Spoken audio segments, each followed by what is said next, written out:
Bienvenue à ce 5e entretien, peut-être le dernier, en tout cas le dernier des réguliers. On reviendra sans doute dans quelques mois pour vous donner des nouvelles. Mais je dis le dernier parce qu'on a comme une conclusion. Le chaînon manquant, c'est comme présenté, en tout cas selon mon interprétation. Pour ça, je vais pouvoir m'obstiner avec mon amie Anne-Marie. Mais il y a eu une conclusion cette semaine. Même que ça fait plus qu'une semaine, mais ça t'a pris 5-6 jours à intégrer la nouvelle. Oui. Donc, commence donc par leur donner ta bonne nouvelle, puis après ça, je te poserai des questions. OK. Ma bonne nouvelle, la bonne nouvelle de France Gauthier. Et d'Anne-Marie Séguin. La bonne nouvelle, c'est que j'ai eu un épisode intestinal assez intense qui m'a obligée à aller à l'urgence. Et à l'urgence, ils ont voulu me faire un scan pour pouvoir vérifier ce qui se passait avec mes intestins. Mais en faisant le scan, évidemment, ils ont fait un scan de tout le corps, en fait, foré de constater que dans ma région pelvienne, il n'y avait plus de traces du cancer, il n'y avait plus de masse cancéreuse. Alors ça a été une surprise parce qu'on ne s'attendait pas du tout à ça. On s'attendait juste à aller vérifier mes intestins. Puis par ailleurs, n'était pas malade, il faut le dire. Non, plus des dommages collatéraux peut-être de l'opération d'il y a 2 ans quand ils en ont enlevé un bout, puis des fois, ça te donne des maux de ventre. Oui, c'est ça. J'ai eu comme vraiment un épisode. Je pense que j'ai ce qu'on appelle le côlon irritable, mais pas tout à fait. Non, plus les intestins, en tout cas une fragilité intestinale. Et donc, j'avais eu une grosse crise dans la nuit. Mais c'est ça, tu sais, moi, je pensais pas refaire de scan, puis là, j'ai été obligée d'en faire un, puis en faisant un, j'ai été obligée de voir par moi-même, finalement, que ce que je sentais dans mon corps était très réel quand je sentais que j'avais l'impression que j'avais plus de masse, mais c'était toujours un vœu pieux, tu sais, tandis que là, c'est devenu une réalité. Et j'ai beaucoup de difficultés à intégrer cette nouvelle-là. Bon, même qu'elle est allée voir la psychologue en oncologie, l'oncologue, le médecin, tout le monde il a montré, en fait, le médecin t'a montré les différentes parties de ton corps. Oui. Pour que tu puisses vraiment l'intégrer. Oui, il a fallu que j'assimile ça parce qu'il faut être dans le contexte que, comme vous le savez, que ça fait 1 an, ça fait 2 ans et demi que je vis avec le cancer, avec cette idée-là à l'intérieur de moi. Et ça fait plus particulièrement depuis le mois de janvier où on m'a dit, là, il y a récidive. Puis dans ce temps-là, c'est encore plus agressif et ça va plus rapidement. Donc, moi, j'étais vraiment sur un chemin de fin de vie. J'ai fait ce qu'il fallait, comme vous avez vu. Et là, je me retrouve on me dit, actuellement, il n'y a pas de masse cancéreuse dans ton corps. Fait que là, c'est... OK, donc, je ne dois plus me préparer à la mort. Est-ce que je dois me repréparer à autre chose?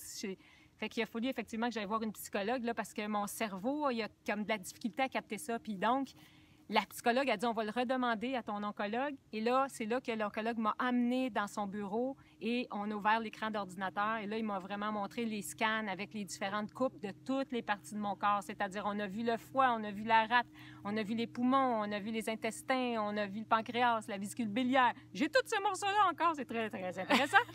Et tout ça était parfait. En santé. Et en descendant, on a vu que le scan pouvait aller vraiment jusqu'à la région pelvienne. Et à la région pelvienne, effectivement, il n'y avait aucune masse, il n'y avait rien.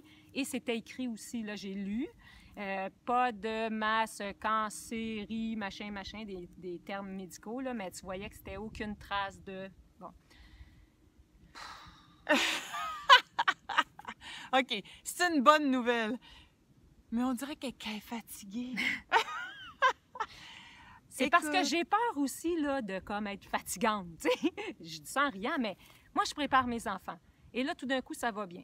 Et là, je reprépare mes enfants.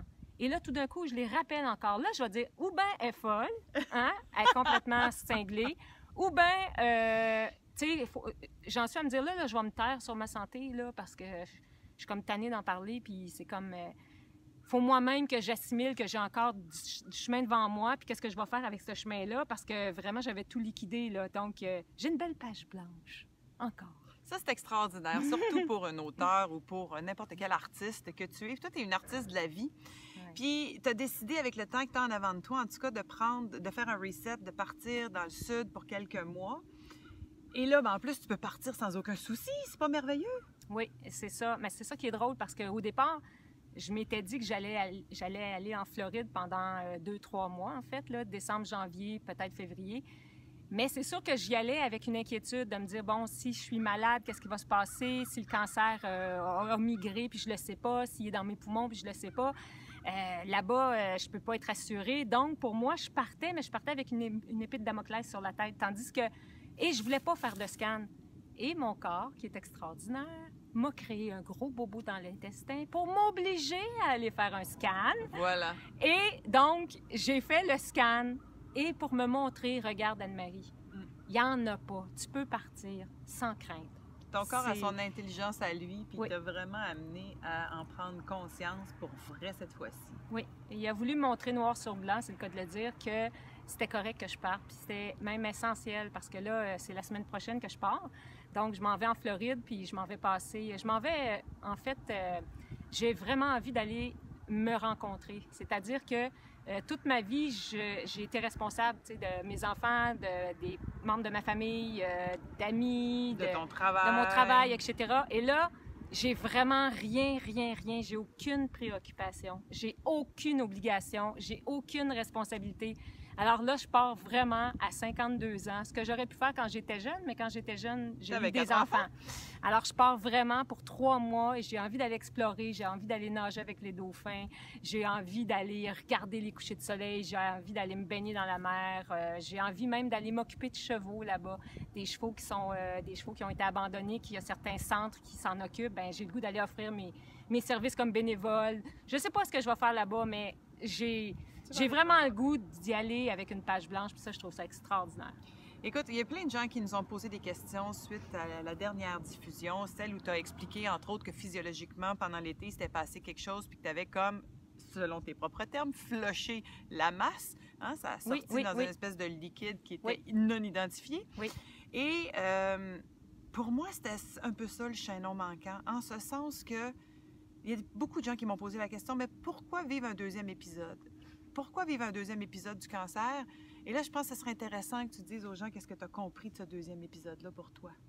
Pour moi, je pense que la vie nous amène des expériences, en fait, et qui sont très personnelles, qui vont venir répondre à des questions existentielles qu'on porte à l'intérieur de nous. Tu sais, comme par exemple, il y a des gens que je connais, moi, qui ont aucunement, vont pas avoir à se poser la question ou que ça les intéresse pas de savoir d'où on vient, qui on est, etc. Bon, moi, j'ai toujours beaucoup aimé la nature humaine, la vie, et de comprendre le métabolisme, le corps humain. J'adore la biologie, j'adore les cellules, j'adore le corps.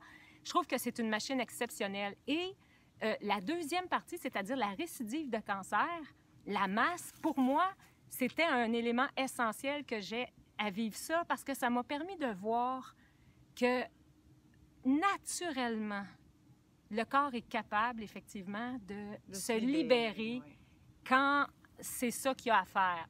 Ça veut pas dire, c'est pas une façon, c'est pas une volonté, c'est pas une question de volonté. On peut souhaiter le guérir, puis souhaiter, puis, tu sais, ça vient pas avec la volonté. Toutes nos forces, ça n'a rien à voir avec ça, d'une certaine façon. Par contre, c'est quand même venu avec un état d'esprit. Ben oui, on en a beaucoup parlé de ton état d'esprit, d'être prête, de ne pas être non plus en bataille, de ne pas être en lutte, de ne plus avoir peur de la mort, d'être en paix avec ce qu'il y avait de l'autre côté. Tout ça a joué parce que tu étais quand même dans un espace de paix, de joie, de lâcher prise. Oui, mais c'est ça. Je vais donner l'exemple de quand on parle d'un lac dans lequel il y a des algues bleues. On pourrait dire que dans ce temps-là, le lac a le cancer. OK? On peut donner une image. Donc, il y a des algues bleues. C'est le climat qui va faire ça. Si le climat est déstabilisé, le lac va produire des algues bleues. Donc, si mon climat intérieur est déstabilisé, il va se produire quelque chose. Dans mon cas, un cancer au niveau du pelvien. Bon. Si mon climat intérieur se transforme, cette condition-là ne sera plus nécessaire dans le corps. Cette condition-là va se libérer. Puis pour moi, la condition, c'est vraiment l'état d'esprit. Voilà. C'est vraiment... Et l'état d'esprit, ça ne veut pas dire... C'est pas la pensée positive. Je n'ai pas la pensée positive. C'est d'être en paix avec qui on est et avec ce qu'il y a dans notre vie. Être en paix, ça veut dire être en paix avec la notion qu'à un moment donné, on va quitter, qu'à un moment donné, on va mourir. Être en paix avec la notion que le corps a une intelligence puis il fait son chemin et on accueille toutes les étapes de ce chemin-là. Fait que c'est pas, moi, dans ma tête, de me dire « je suis guérie, je vais bien, je suis heureuse ». Si j'ai une peine dans ma journée, j'irai pas dire « je suis heureuse, tout va bien, je suis en paix ». Je vais dire « j'ai une peine ». Pour moi, le climat, c'est la vérité. C'est de dire la vérité, d'être notre vérité. Et souvent, entre autres dans les ateliers que je fais, c'est quand je dis qu'accepter ce qui est là, puis d'aller le rencontrer plutôt que d'essayer de s'en débarrasser, de l'engourdir ou peu importe, fait en sorte que ça apporte une joie. Fait que oui, cet été, dans le travail qui s'est passé dans ton corps, il y a quand même eu toutes sortes de choses qui se sont aussi passées ici, puis c'était pas toujours nécessairement la grande fête. Non. Il y a eu des choses difficiles qu'on a vécues l'été dernier, et à travers tout ça, tu retrouvais ton état de joie très rapidement parce que tu te permettais justement de le vivre. S'il y avait une colère, tu te permettais d'avoir la colère, puis après ça, de revenir dans ton état de joie. S'il y avait une préoccupation, et ça, c'est important de le dire, que c'était pas nécessairement le nirvana à temps plein. Non, puis c'est très, très, très important parce que c'est un gros contrat d'essayer justement d'être dans la joie à temps plein. Oui, puis de contrôler les événements, ce qui est impossible. Et ce qui est formidable, c'est que c'est pas ça que le corps nous demande. Le corps nous demande pas d'être dans la joie et dans l'allégresse à temps plein. Le corps nous demande d'être vrai. Le corps nous demande d'être authentique. Donc, le corps, si on a de la peine, on le dit. S'il y a quelque chose qui ne va pas, on le dit. S'il y a quelque chose qui va, on le dit. On ne se nourrit pas à travers des affaires tout croche, là, ça c'est certain. On essaie de cultiver les affaires à l'intérieur de nous autres qui sont saines, mais c'est pas mieux non plus d'occulter puis de faire assemblant puis de mettre ça dans une case dans le fond du cerveau, parce que si on fait ça, ben il va se manifester dans le corps, justement. Et pour moi, la beauté de tout ça, parce qu'on se connaît assez bien, toi et moi, dans le livre « Vivre et mourir guéri », là, dans la première partie du cancer, il y a un des textes que tu as reçus qui disait que l'opération, entre autres, avait été surtout importante pour libérer la lignée familiale de la culpabilité, mais que le corps peut se libérer tout seul. Et là, c'est comme si, à travers cette expérience-là, tu pouvais aussi passer de la compréhension, ou en tout cas de l'acceptation intellectuelle, à la compréhension physique que dans ton corps, ça s'est vraiment passé. Et il y a aussi, je garderai toujours en tête, puis ça pour moi c'est bien important, je l'ai appelé, puis j'en ai parlé justement à la psychologue hier. Moi j'ai mon ami préféré qui est à côté de moi qui s'appelle mon ami le mystère. Ah, je pensais que c'était moi. Il y a un mystère entre elle et moi. Il est juste entre nous deux, il est là. Ça, c'est mon ami dans la vie. Et il y a mon ami le mystère. Mon ami le mystère, ce que ça veut dire, c'est que on ne sait pas tout. On a le droit de ne pas tout savoir. On n'est pas obligé d'expliquer tout. Ce qui est mieux, c'est de témoigner plutôt qu'essayer d'expliquer des choses, de sortir des théories. Il y a 1 million de façons de se guérir. Oui, puis il y en a plein autour de moi. Fait, moi, j'en conclus que le miracle est maintenant accessible à tous. Oui, il y a 1 million de façons.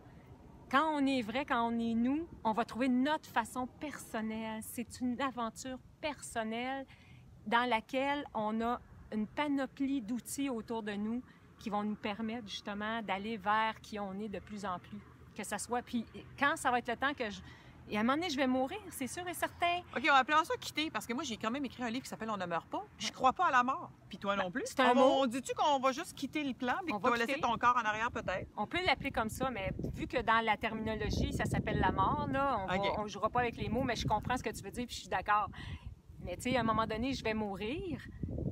Et c'est ça le mystère, je ne le sais pas quand. Donc, on peut me donner tous les pronostics qu'on voudra. Il n'y a personne qui peut me dire quand je vais mourir. Non, ça, c'est un mystère et j'aime beaucoup ce mystère-là. Donc, quelqu'un qui est malade actuellement, qu'on lui donne tant de temps à vivre, qui a une maladie dégénérative, etc., on peut vous dire votre condition. Moi, je nierai pas que j'ai eu le cancer, tu sais. C'est la première fois de ma vie, d'ailleurs, que je dis que j'ai eu.